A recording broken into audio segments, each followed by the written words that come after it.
Hi guys, I'm Dr. Downey, and today I'm going to discuss one of the most simplest ways to reduce side effects of steroids. And the answer to this is just through more regular injections. So I'm sure most of you know about the benefits of injecting more regularly, but here I'll demonstrate how it looks in terms of graphs and pharmacokinetics. So a lot of what I'm going to be speaking about can be found in this paper called Plasma Terminal Half-Life. So terminal half-life is a more accurate way to represent the half-life of a drug. However, I won't be discussing that in detail.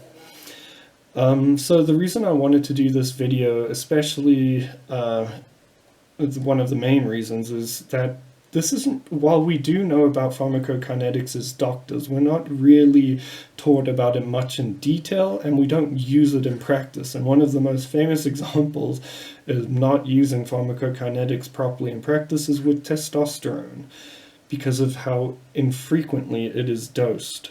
So whilst it's important to know the half-life of the drug, it's also important to dose it more frequently if you don't want to receive as many side effects, and I'll explain why now.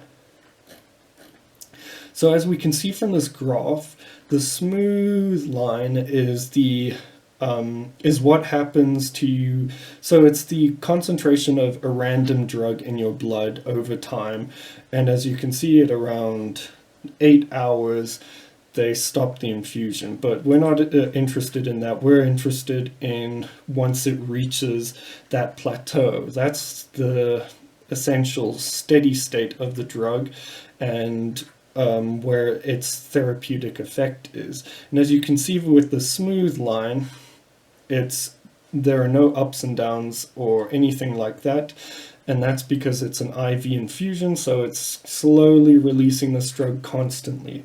Whereas with the zigzag lines, that's caused by, let's say, an injection.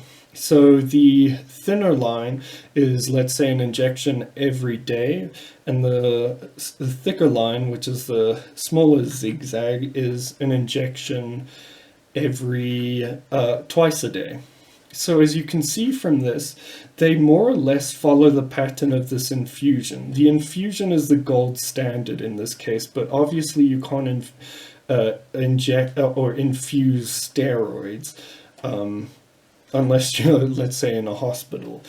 So what we can notice from this is that with the infrequent dosing of doing it daily, whilst this is just an example and doesn't really represent how testosterone is, it gives a rough idea of what infrequent dosing does, even if you do follow its half-life. So as you can see, the concentration of all of these graphs, the average concentration is more or less the same. If you take the highest and the lowest and then get an average, you'll find that it's more or less the same.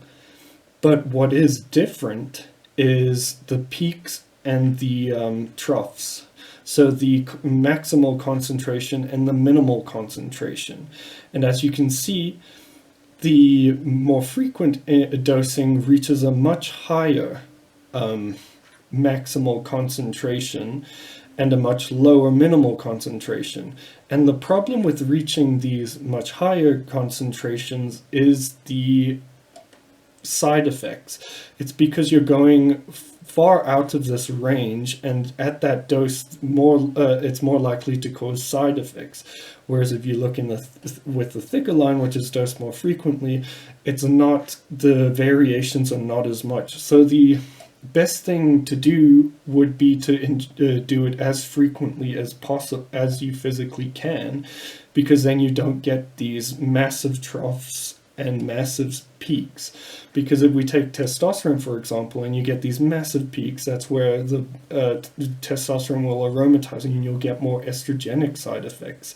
And when it hits these lows, you'll get you'll feel your libido may drop, or you won't feel the effects of the testosterone, although the average concentration is the same. So next we're going to mention therapeutic windows. So, in terms of therapeutic windows, the therapeutic window pretty much indicates at between which doses of the or concentration of the drug is it well tolerated and safe and provides a therapeutic advantage. So with more dangerous drugs such as digoxin, you'll get a narrow therapeutic window where you have to dose a lot more frequently so that you don't get these massive peaks that go outside the range, because then it becomes toxic. But with something like testosterone, the therapeutic window is massive, and that's because it is well tolerated at very high doses, and there isn't really a defined cutoff.